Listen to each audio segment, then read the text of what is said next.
The bad thing about this session is that I've done lots and lots of times. So I've done it like for a year. The good thing about this session is there is always something new to show. So even if you've seen this session before, there are new things to show that I've never shown in this session before. In fact, a couple of things that I kind of like noticed this afternoon, and I thought, well, let's get rid of those old boring demos. Let's do a brand new demo showing something that's only just been released. So hopefully there'll be something here if you're a Power Query fan to get you excited about. Let me share my screen and then we can get going. Cool. Give me a thumbs up if you can see my screen, Sue. Thank you. Perfect. So I'm Chris Webb. I work on the Fabric customer advisory team at Microsoft. I'm a Power Query fan. Perhaps a third of what I show here is actually going to be Excel. So the Excel team might as well be a separate company at Microsoft. But I have friends and spies in the Excel team, and I have to say thank you to them for allowing me to show you some things today that haven't been publicly announced, but we have a sneak peek at some interesting Excel things as well. But it's going to be all things Power Query in lots of different shapes and forms. There's going to be Power Query in Excel, Power Query in Fabric, Dataflows Gen2, bit of M if you're interested, and then Power Query in Paginated Reports. We are not going to be looking at Power Query in Power BI Desktop. I did used to have some bits of that in an early version of this session. There are going to be some plans to improve Power Query and Power BI Desktop, but they've been paused for the moment. So we will not be looking at Power BI Desktop. But Power BI fans, they should be interested in Fabric, Dataflows Gen2, and some other things as well. So lots and lots of demos, lots of things to show. Let's start with Excel. Excel is where it all began for Power Query, and there are quite a few new things to show, some new things, some things that have been around a few years that people haven't seen and might well count as new. We're going to talk about Excel data types and Power Query. We'll talk about Python and Excel, which is quite new and hot. We'll talk about Power Query and Excel Online. Some things I will not show because I'm not a Mac user, but there have been innovations with Power Query for the Mac. There are ever more data sources supported. We'll talk about template files, but let's not look at a slide. Let's do some demos. Now, first of all, my data. For all of my demos, I'm going to be using Excel as a data source, nice and easy. And in my Excel data source, I've got here two worksheets with two tables on. One with some data about fruit producers and another one with some data on sales of fruit. So two tables of data in an Excel workbook. Pretty much all my demos will use this data. Let's close that and let's go to an empty Excel workbook. And what I'm going to do is I'm going to go to data, get data from file, from Excel. I had a wow already, and I didn't even show anything cool. Let me go to Python. Let somebody mute the noisy people. And let's connect to demo data, collect, import, and let's first of all import that producers table, or at least get it into Power Query. So here's the Power Query window, and here's our table. Let's talk about Excel data types. This is something that's been around in Power Query for quite a few years. People haven't seen it in many cases, but it's been around for quite a few years. Here's my table with a list of products and their categories, their producers, the producer address, the producer country. If I want to create an Excel data type, I can select all of those columns, go to transform, go to create data type, And I can say produce, actually, I should say products, click OK. And when I do that, it will have collapsed all of those columns into one.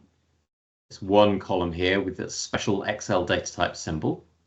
And it looks like we can just see apples and pears and oranges, but the magic happens when you go to Home, Close and Load, and I'm going to load this to a table on the existing worksheet.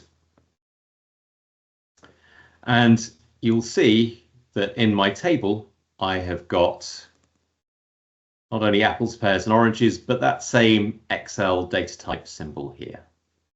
This means that the contents of these three cells, apples, pears and oranges, contain Excel data types. And an Excel data type basically allows you to store multiple values in a single cell. Now, when I create a Power Query query that creates an Excel data type, I can extract the data that was in that original table in a couple of different ways. For example, here in my table, I can click on this icon up here and start extracting that information like so, and get the category, the producer, and start expanding the table. Or if I undo all of that, I can get the data out with a formula. So if I go equals A2 and dot, you can see here that I can now get all of the properties of apples, which is the value in cell A2. So if I say A2.category, I'll get the category of apple. Bet you didn't know that, oranges are citrus fruits, but apples are of type poem. I never knew that until I found it on LinkedIn. So there we go. Get the same information out with the field value function. I go to field value and then A2. I can then go here and say, give me the category from there. I get the same information out. So that is creating Excel data types with Power Query. Like I said, that's not new, but it's been around for a while. People haven't always seen it. What's relatively new and what gets it into this particular presentation is if I delete that data type, I can now create data types that contain other data types. And that's only been around for about 18 months or so. So if you look at this table, some of these columns are to do with producers. So if I select just the producer columns, go to transform and create data type, I can call this data type producer and click OK. So now you can see that I've still got product and category, but I've got a producer column with a data type in it. And then if I select product, category, and producer and create another data type called products, there we go again. I've created another data type, but this time the data type contains data which is in itself a data type. I've got a nested data type. This is new. If I go to home now, it looks like I had what I've got before, but if I was to say equals A2, you can see there that I've now got a property of apples, which is its producer. And then with the producer, I can type dot and then get the producer name, get Chris out. So I can have data types that contain other data types. So this is something you can only do with Power Query in Excel. So that's Excel data types. Excel data types also introduce this idea of Excel cells that can contain more than a single value. And this is also relevant when we start to play with Python and Excel. Python and Excel, what has that got to do with Power Query, I hear you say? Well, turns out it has got something to do with Power Query. Because if I go to data and get data from that same Excel workbook and import the data, but let's get the sales table this time. I'm going to click load, and I'm going to create a Power Query query here called sales. But it is not loaded anywhere. Look, it's connection only. So the Power Query query exists, but there is only a connection. It is not loaded to the Excel worksheet. It is not loaded to the Excel data model. Turns out that now with Python and Excel, which is something very modern, you can actually connect to Power Query queries from Python in Excel.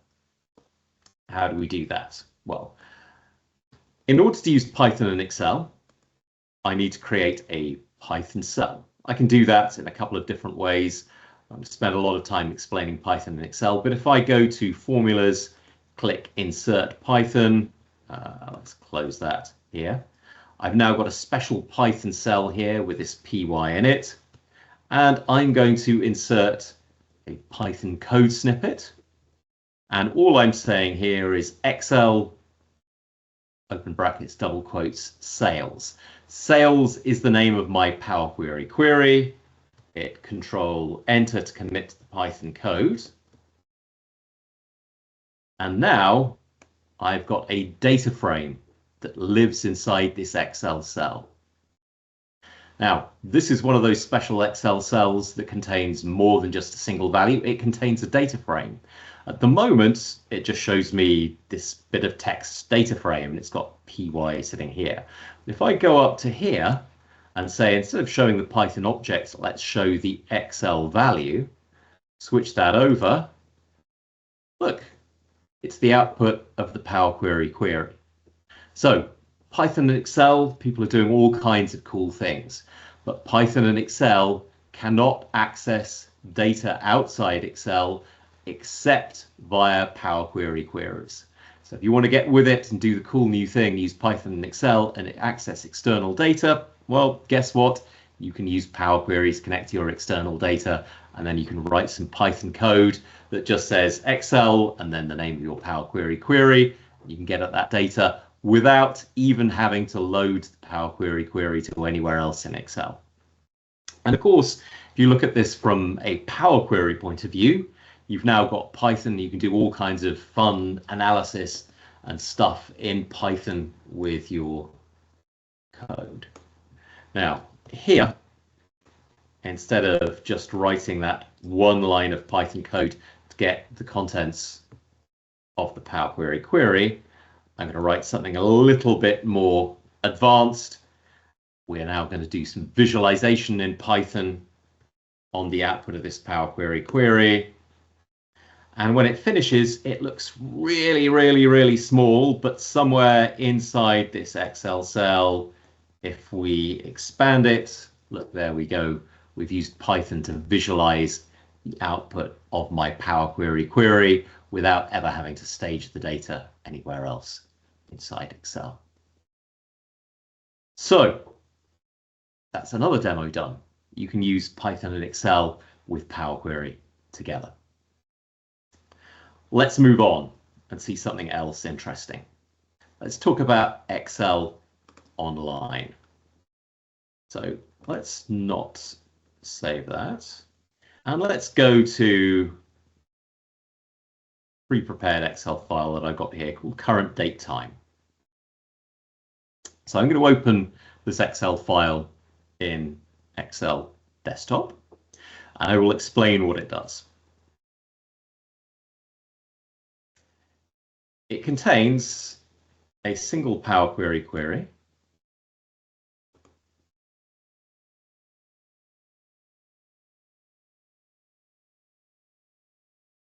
and all this Power Query query does when I refresh it is return a table with one row and one column that returns the current date and time. So if I refresh this Power Query query, I expect to see the current date and time update. So let's do that now. Let's refresh, and you can see I was practicing my demos this afternoon, but here we are, 13th of May 2025, 6:17 and 8 seconds. If I refresh it again,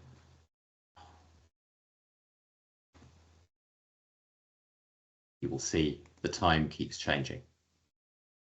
So what? Let's close this and let's open this in Excel Online, because of course we can open up Excel workbooks in Excel Online.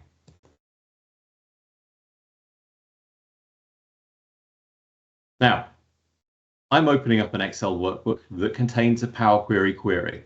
The Power Query query does not connect to any external data source. It just gets the value, the current date and time from thin air. Excel Online now allows you to refresh Power Query queries if you don't connect to external data sources, like I'm doing here. So if I go to the data pane here and go and show queries and connections, this is available in Excel Online right now. I can refresh, and there you can see the time has changed. So Power Query is coming to Excel Online. I'll be able to do all my Power Query work in the browser if I want at some point in the future. Why is this useful? Well, you can do this on a Mac, for example, if you didn't have Excel installed. The even better thing here is that if you are currently looking at Excel and Excel Online and saying that Chris's Excel Online doesn't look like my Excel Online, this is the special version of Excel Online that I have got available inside Microsoft, where of course we get early versions of absolutely everything. And I'm very pleased to say the nice people in the Excel Power Query team have said that I can also show this, because guess what? In my version of Excel Online, in the browser, I can go to Get Data, Launch Power Query Editor, and there's the Power Query Editor. I can edit my query, change the M code all in the browser. I can even connect to new data sources. Not all data sources are supported, but still a good number of cloud-based data sources here in Excel Online. So Excel Online is getting all kinds of new features as well. This should be coming pretty soon. Right, if I close that and go back to, I should have closed this a little bit earlier. There's one other thing that I'm going to show you here in Excel before we switch over to the next set of demos, which are going to be all about Dataflows Gen2. So if I go back to the queries and connections pane and open up this Power Query query and edit this, something that's easy to miss in Excel Power Queries, if you go to File, you can save your Power Query queries in a template file, .pqt file, by going to File, Export Template. Now, if we close all this, I have got a PQT file here, and this will allow me to import my Power Query queries to other Power Query experiences, assuming they're using the new Power Query experience. But I'll come on to that in a moment. So bear that in mind. I've exported my Power Query queries to a PQT file. And we've seen all the cool new stuff in Power Query and Excel. We are now going to talk about Dataflows, specifically Dataflows Gen2 in Fabric. So this is the new version of Dataflows. We've got Dataflows Gen1, which have always been around in Power BI. These are still around, still using it, but all of the cool new stuff is happening with Dataflows Gen2. In fact, there is really, strictly speaking, a Dataflows Gen3 out, but I don't think they want to call it Gen3. But there is even a new flavor of Dataflows Gen2. So again, I don't want to read off the slide. There are more cool things to talk about with Dataflows Gen2. So let's switch over to my special cat tenant. And I've got a regular Dataflows Gen2 created here, but it has got no queries in it. But what do we notice here? As well as the export templates button up at the top, I can also import from a Power Query template. And if I do this, I can connect to currenttime.pqt, click open.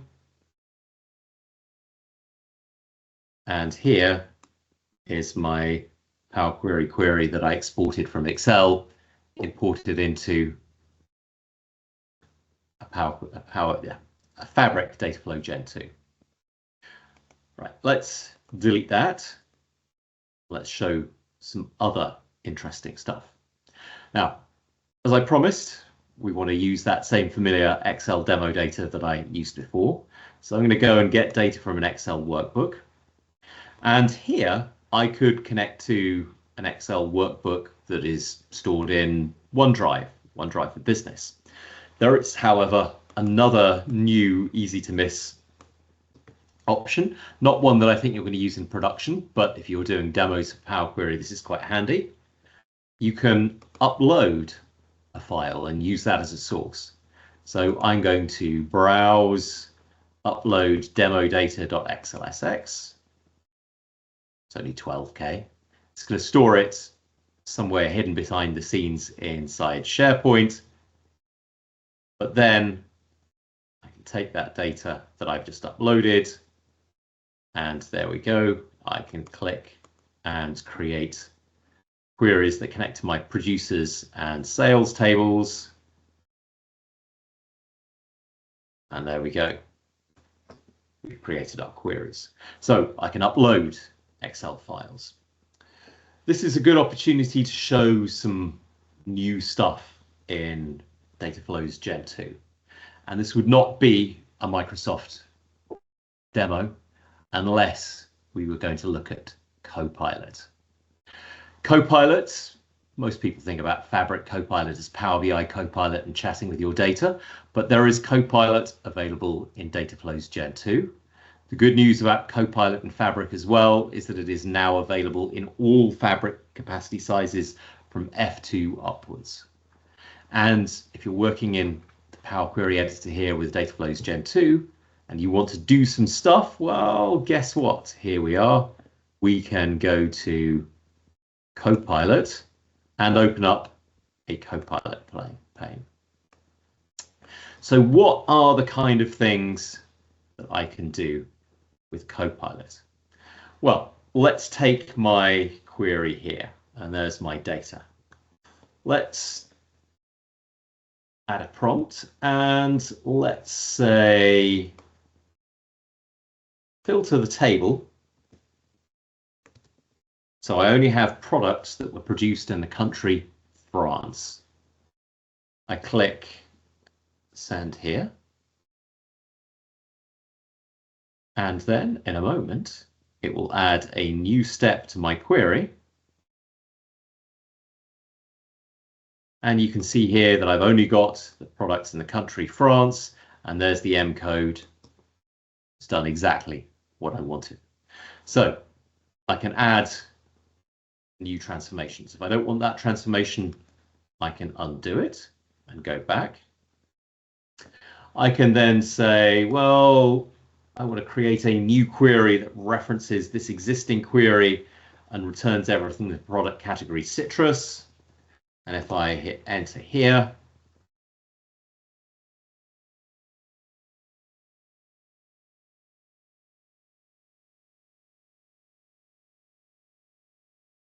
there we go. It's created a new query. And what does it do? It connects to my producers query. It filters the data by citrus. And in fact, it's even handily removed the category column as well, even though I didn't ask it to do that. It's generative AI for you. So it can create whole new queries. I can even say, goodness me, this is a complicated query that I've inherited from the previous consultant who worked on this. I have no idea what it does. Tell me what this query does, and it will go away and it'll have a look at the steps and it will try and explain to me exactly what's going on inside this query. So here's the explanation. It starts with a producers table, filters the rows down where the category is citrus, and then it removes product and category columns from the filtered table. So it can create new queries, it can explain queries, it can add new steps. It can do some quite complex transformations. I've seen a demo where it takes a column containing Fahrenheit and converts it to centigrade, and it kind of is able to work out what the formula for doing that is. So give it a try. You do some pretty cool stuff. Another new thing to point out here. You will notice with this query that references the producers query that it's got a little Harry Potter lightning mark on it. If you use Dataflows Gen1, you might well recognize this and have heard about the enhanced compute engine and things like that was available in Dataflows Gen1 if you were using a premium capacity. Dataflows Gen2 have got the same kind of concept, but better. If you right-click on the producers table here, we look at the right-click menu, you can see this option called Enable Staging is checked. What does this mean? This means that in this situation where I've got a query called producers that is connecting some external source and loading the data in, and then query is a query that references that producers table. With Enable Staging, this is actually going to take the output of that producers table and save it inside my workspace. This is what the enhanced compute engine did in Dataflows Gen1. The enhanced compute engine behind the scenes used Azure SQL DB. With Fabric, we've got something even better. We've got the Fabric warehouse engine. So what's actually happening here is that there is a warehouse being spun up behind the scenes. The producers query is loading the data into Fabric. It's loading it into that Fabric warehouse. And then the query called query here, when it uses the data, it's going to go back and it's going to get that data from the Fabric warehouse that this data has been staged into. What are the advantages of this? Well, absolutely nothing for this amount of data. In fact, it could even be counterproductive. If you're working with, for example, less than 1 million rows of data, you probably are better off turning off this enable staging option.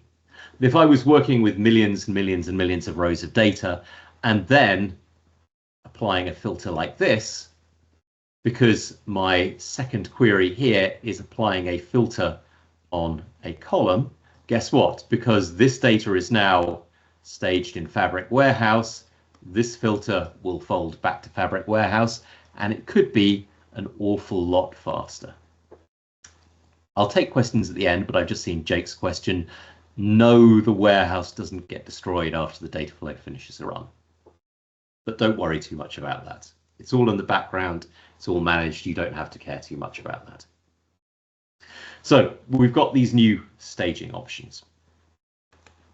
We've also got the option to add a destination. So if I expand this query settings pane, you can see down here is the option to add a data destination. One of the biggest, most kind of fundamental changes between Dataflows Gen1 and Dataflows Gen2 is that Dataflows Gen1 were two things.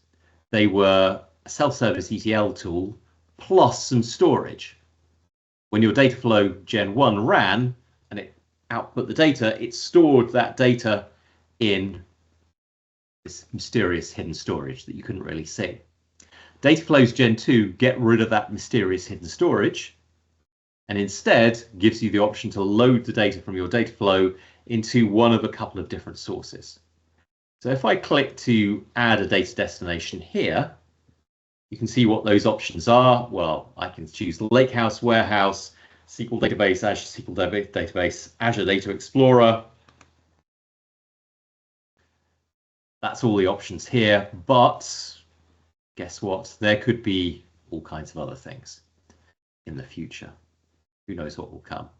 I'm going to choose Lakehouse here because I know that I've got a Lakehouse handy. I'm not actually going to load the data because we've got lots and lots of demos to get through. But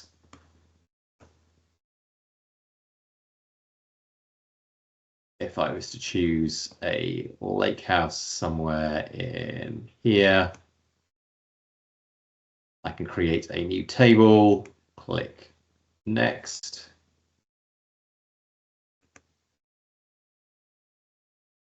And we'll see some other stuff here.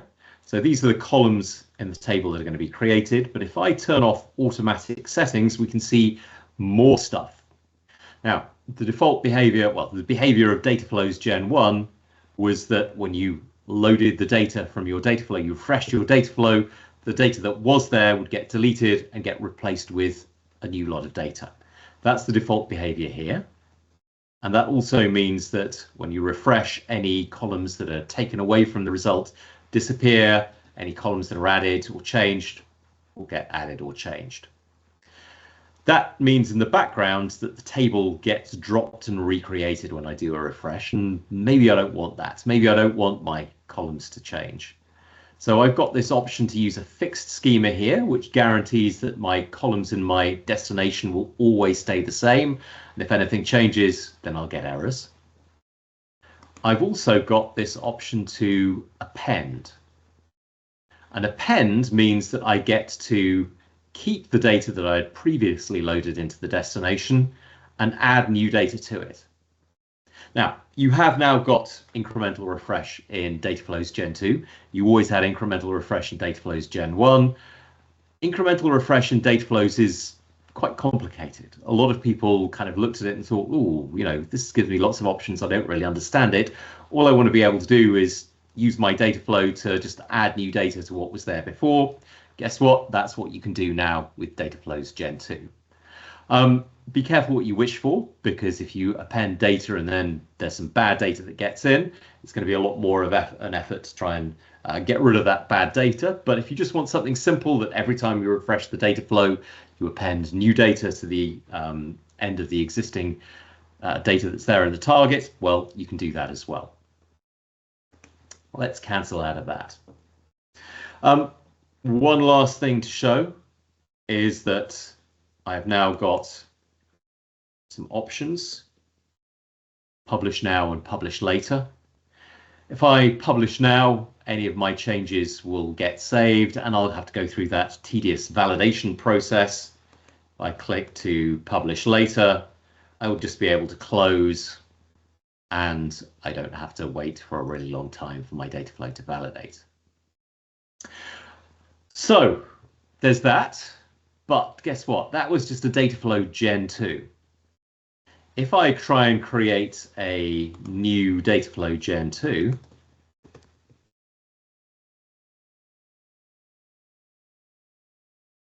you also see now this new option, and this gives me a new Dataflow Gen2, Dataflow Gen 2.5 maybe, I don't know.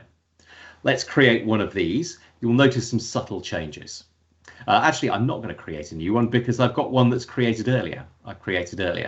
Here is another Dataflow Gen2.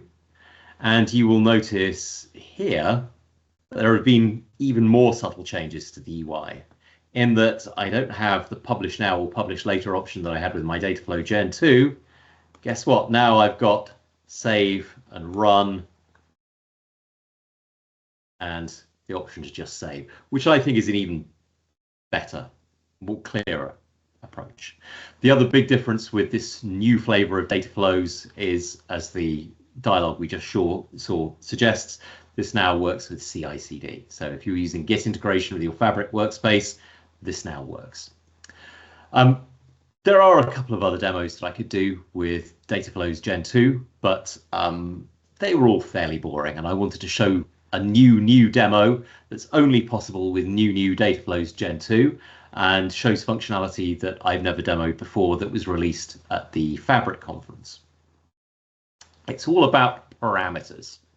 So if you've used Dataflows or Power Query before, you will know what parameters are. And I've got some parameters here.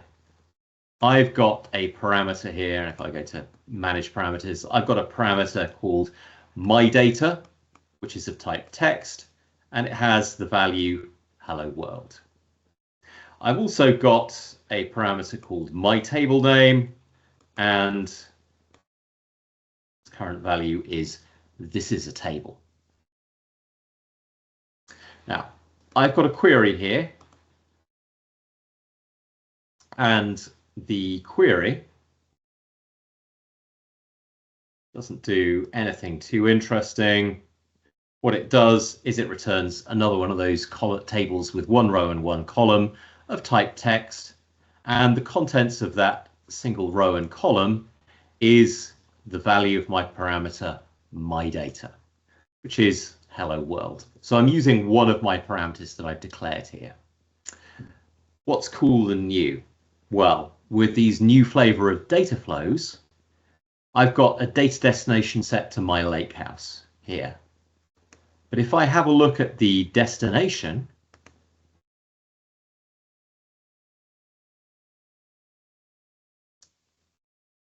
so I'm connecting to my lakehouse, but the interesting thing here is the table name that I'm loading the data into is no longer hard-coded. The table that I'm passing the value into, or the table, the destination for this Dataflows Gen2, it's going to be the value of this parameter. So I can parameterize my destinations. That is pretty cool. There's more. With this data flow, I've gone to options and parameters and enabled parameters to be discovered and overridden for execution. So let's close this. Let's just save it. Actually, I should have just closed the thing instead of even saving it because I didn't change anything. Sorry, let's go to that and just close it. And if we have a look at the target lakehouse here, there is my table called this is a table, and this is a table with the value of my parameter, and there's good old hello world. But I have a pipeline here. And I can run Dataflows Gen2 from pipelines using the Dataflow job here. There we go. And if we have a look at the settings for this, well, you know, there is the data flow that I am calling from this pipeline. But guess what?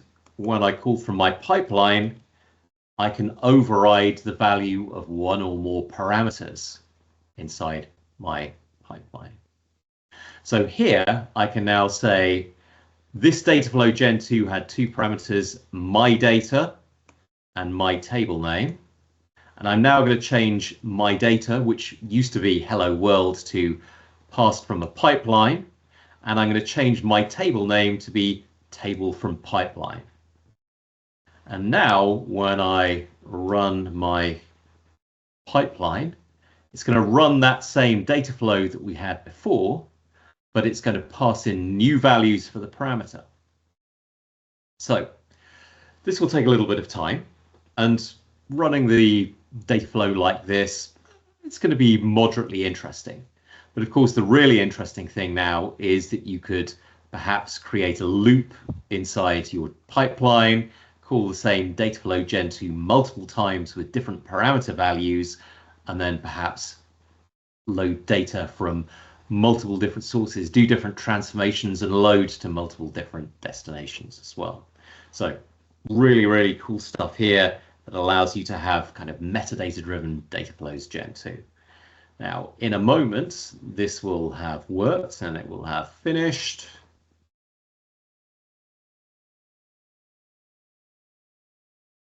I've waited for a minute.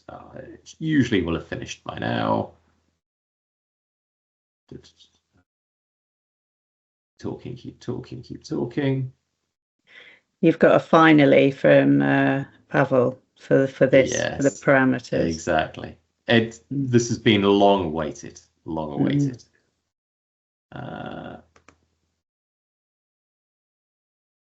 Excel has got so much going on in this, hasn't it? Exactly. There's always new stuff to show. Mm. I mean, Python and Excel is very, very exciting in itself. Mm. Mm. Come on, pipeline. Come on, come on, come on. Anyway, what we will see is a new table. There we go. There we go. So if I go back to my lakehouse and we click the refresh button here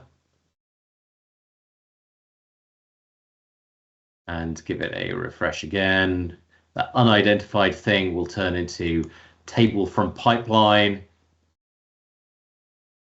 And if we have a look at the preview, instead of hello world, we'll see a table that says passed from pipeline.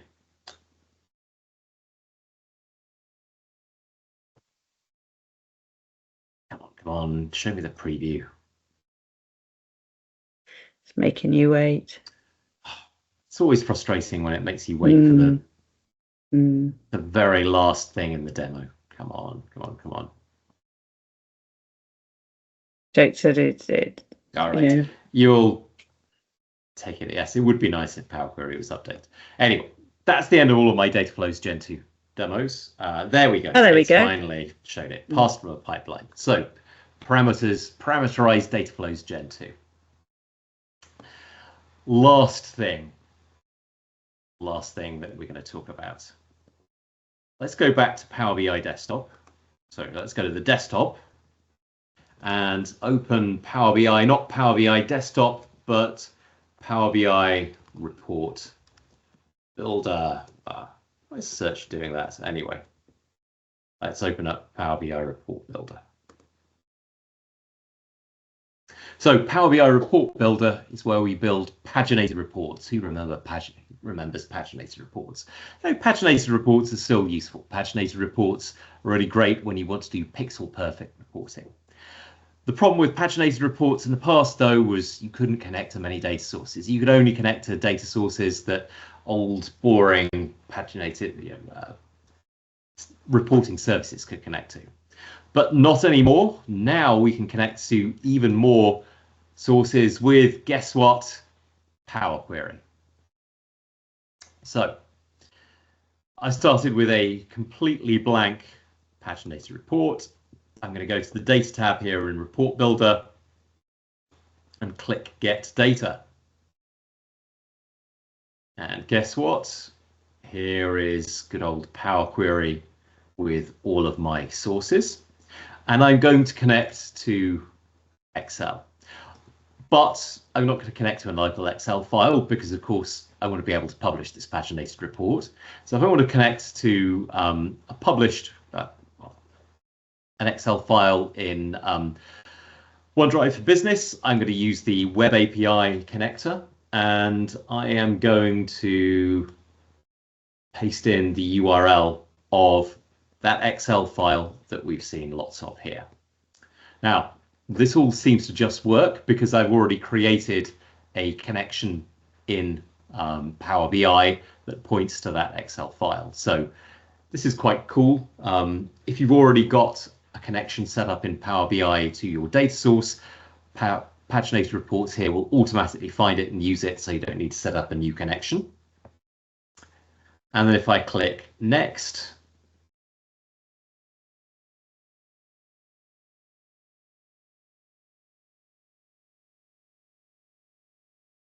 yes, this is taking longer than expected. There is my Excel file. There is sales. And I'm going to click to transform data.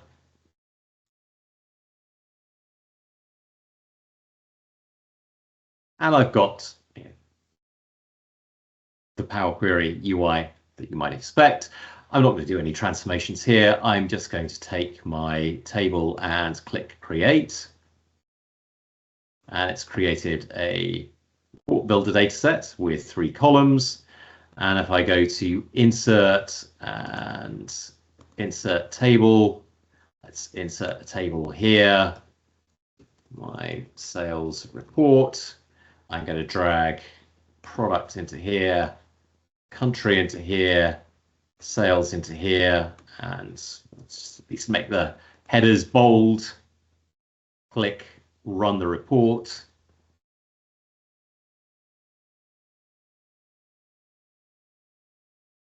And I can see another question in the chat. I will answer it here. No, paginated reports cannot connect to data sources that require a gateway. So you can't connect through a gateway, at least not yet. We know about this. It's on the backlog. So there's my paginated report, and it's got data from Excel. And you're probably thinking, oh, yeah, that's all right, but who cares? You know, I can do this in Power BI. I can, import data. The key thing here is this is not like Power BI. Every time the report runs, the Power Query runs, which means that when the data in Excel changes, there isn't a semantic model to refresh or anything like that. Just run the report again, Power Query runs again, and it gets the new data. So let's prove this point. So I am going to go and open up that Excel file in Excel Online. And I need to do it in the right browser tab. So let's do that here as me. And there we go. There is my table. And let's prove that we can update this in real time. I'm going to say limes from Italy and put a value of 5 in there. Right, so I updated Excel. I want to close Excel to make sure that it's saved properly. If I go back now to Report Builder and refresh, there we go, the data has changed. So it's kind of like direct query on Excel, if you want. So every time the data changes in Excel, your paginated report will change, something that you can't do with a regular Power BI report. So that's there already today. Go away and use it. Paginated reports still have their use cases, especially for all those users that say, can I export to Excel? Well, paginated reports are a great solution for that. That brings me to the end of my session. You can indeed parameterize those paginated reports as well and pass parameters through. We won't have time to do that. That gives me 10 minutes left to answer any questions that anybody has got. Good, because we've got a few. Loving direct query and paginated reports from Excel. I think that's fab. Brilliant. Right, are you ready? Yes, go on, fire away.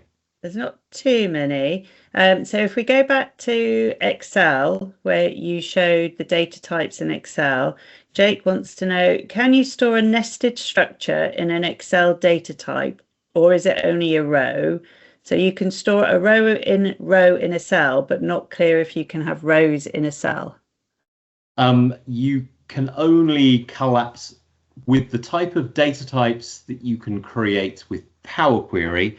You can only create a row. You can only do what I did, which is like collapse a single row into a value. With Excel data, you can create Excel data types in other ways. You can create them programmatically, for example. And if you do that, then you can have nested values, you can have images, you can do all kinds of fun stuff. Okay, but brilliant. You can't do that fun stuff with Power Query in Excel. Okay, cool. Christian wants to know if you have a query with a space in the name, Python doesn't really like spaces. So how would you reference a query with a space in its name within Python? Good question. I haven't tested that, but since the Excel function, so the letter X, letter L function that you use in Python to call the Power Query query takes the Power Query in double quotes. I would imagine it's okay with spaces and names, but I haven't tested it, I'll be honest. No, we can have a test, we can check that. And Jake wants to know, is Python bundled with Excel, or does it use an instance of Python that you have installed locally? It's is bundled with Excel. It does not use an instance of Python locally. It uses Python that is run by us at Microsoft, which is kind of why, because it runs in a sandbox, it can't just connect to any old data source, because if we did that, then that could leave us open to all kinds of vulnerabilities. But I guess that's why they're quite happy to support Power Query as a source, because if it's coming from Power Query, then I think that's more trustworthy. Yeah, cool. Thank you. This is from Christian, is the query dependency view available in Excel online? I do not know. Let's take a look. I have not checked. So do you know if there's any love going to come to the query dependency view soon? I don't think so. I have not heard anything about that. I mean, never say never.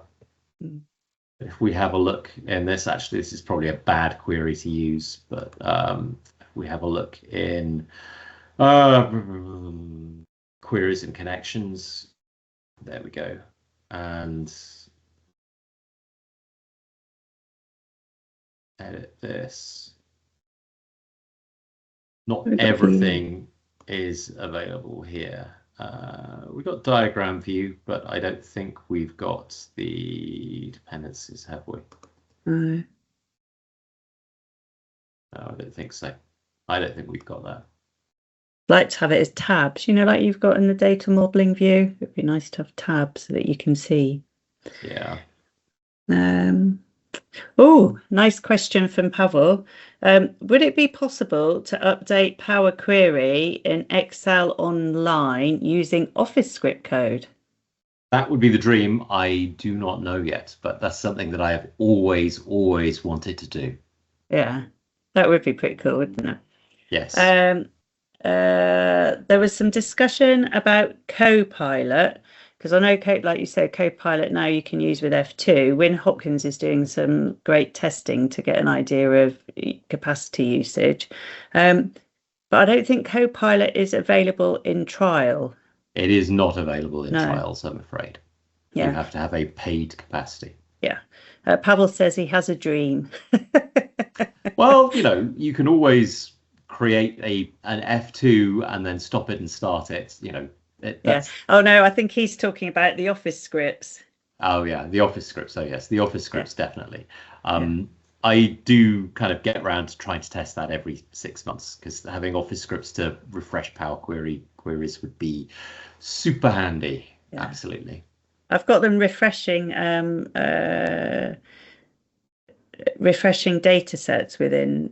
So I've pulled it in from semantic model into Excel, and that then feeds something else. And I've got the Office scripts, and it's just working like a dream. So that's quite nice. And I think this is Christian again. Is enable staging a kind of better table.buffer? It is. Yes. I mean, table.buffer buffers the table in memory, which, if you need to use a lot of memory, it causes as many problems as it solves, in my experience. But yes, enabled staging is very much like that. But like I said, if you're working with small amounts of data, you will find that it slows things down because you've got to stage the data. But if you're working with large amounts of data and then you subsequently want to be able to do transformations on that staged copy of the data, then yes, it can make a massive difference to performance. So experiment with it. That's the most important thing I can say. A lot of people use Dataflows Gen2, don't realize that staging is turned on, and then think, oh wow, this is slow. If you turn it off, sometimes you can get a big performance improvement. But if you use it wisely and you kind of split up your queries so that you can kind of grab the data, stage it, and then do transformations on top of it, that can make a big difference to performance. And so probably a really silly question now. So I always remember a few years ago when you showed at SQL Bits that Power Query reads it from the bottom up. And so even if you reference a query, it's still going to read through to the top each time. Will it do the same with enable staging, or will read the enable station once, and then if you reference it, will it still read it bottom up? And it will make use of the staged copy. The stage copy will be just once then? Yeah, it will do. It will do, yes. Yeah. That's something maybe I should blog about, actually. That's a good point. That's a good point. Oh, I do like it when I make you think. Yeah, that's why I do this. It's always nice to, interaction with other people, intelligent people asking intelligent questions. It forces you to think about things, but yeah. Yeah. Well, I guess probably because you're in it. And so it's then thinking about sort of commercially, and we all use it. You've got some people in here that are hugely enterprise, and then you've got others like myself that, are sort of more smaller businesses. Oliver's put, he can't remember if he had a final answer. A final answer to, I've missed that bit, Oliver.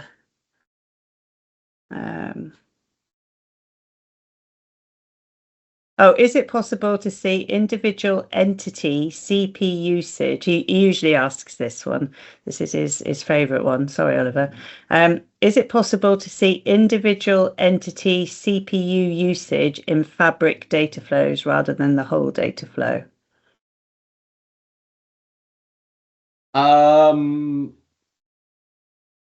No. Well, no, I don't think so, but unless it has gone into I don't think it's there in the refresh history. Let's maybe have a quick look, and we have a look at the recent runs.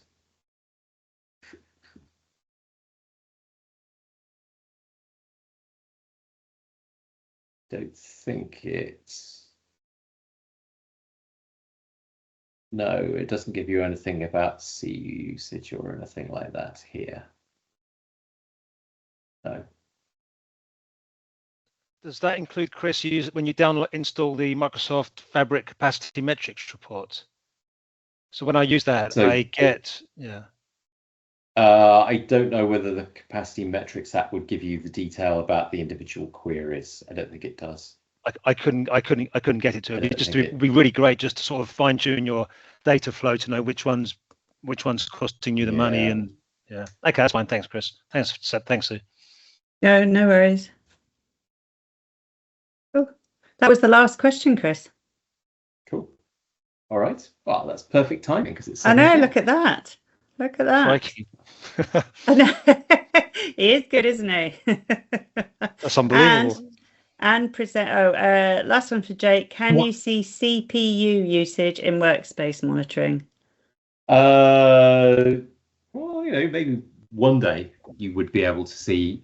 I mean, what you can see in workspace monitoring, if you're looking at, and I did have some demos for this, but I didn't show it because we did the parameterization stuff. If you're using Power Query to load data into an import mode semantic model, then you can see query level CPU usage and memory usage for the mashup engine. And you can get that from workspace monitoring or Profiler or log analytics. And I've got some blog posts on that. Okay, brilliant. Chris, thank you again. Really useful. I think the chat, everyone was sort of chatting in the chat, but quite a few of them, I think we're all just watching, including me. It's like, please don't ask too many questions. I'm trying to watch. So it was absolutely brilliant, but they did, and some fab questions again. Thank you. Yeah, direct query in Excel for paginated reports. That's quite cool. I think very cool. And the parameterization. Yes, he does have a very soothing voice. We like listening to Chris. Well, I hope you sleep well tonight. Yeah. Especially in the heat. Hot yoga. Feeling very sleepy. No, we can't make us go to sleep. My brain has to switch on when I'm listening to you. So just a reminder for next week, we've got Marjolaine here talking about dynamic Power BI reports with conditional formatting. So, I mean, she's brilliant. So it's going to be excellent to show how to use the buttons. And then we've got David Hanna here. I think David was in the chat and he's just on fire at the moment with all of his blog posts and everything. It's just, I really enjoy. So Joan, the session will be recorded so that you can see it. Oh, Marjolaine, thank you, Robin, thank you.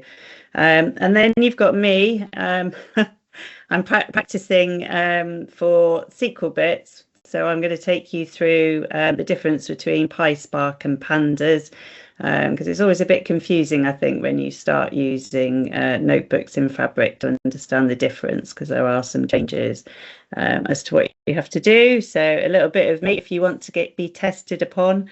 So I'm using you to test part of my presentation. And then we've got Mr. O'Shea joining us, who is going to be, I know it is quite painful. We've got Oliver talking to us about Fabric, SQL and Python web app development using Flask. So yeah, really looking forward to it. I think that's one of your first ones, isn't it, Oliver, that you're going to be doing this session. And then we're at SQL Bits. And then but we haven't got anything booked yet for the 25th, but Anthony and I are on it. And then look at this. We've then got Chris Barber, who's coming to talk about profit and loss semantic models. He's really good. And then we've got your guide to DAX query view with our two data witches, Stephanie and Shannon. So lots to look forward to. But a fabulous session, Chris. So thank you very, very much. And I will let you get on with the rest of your evening. But thank you. And I will see you at SQL Bits. Absolutely. See everybody at SQL Bits, I hope. Yes, definitely. Yes. For our neon fancy dress. Maybe I won't be in a fancy dress this time. Oh, you've got to get Robin Hood. I can't repurpose my Robin Hood costume for neon. Yeah, I'm sure you can make Robin Hood neon. There's got to be a neon element to it somewhere. Yeah. Neon green, maybe, or something. I don't know. So. Yeah. Anyway, I will stop recording glow sticks. Yes, I think that will work. Anyway, take care, everyone. I'll stop recording, and thank you very much for joining us. And a huge thank you for Chris, and thank you for all your questions.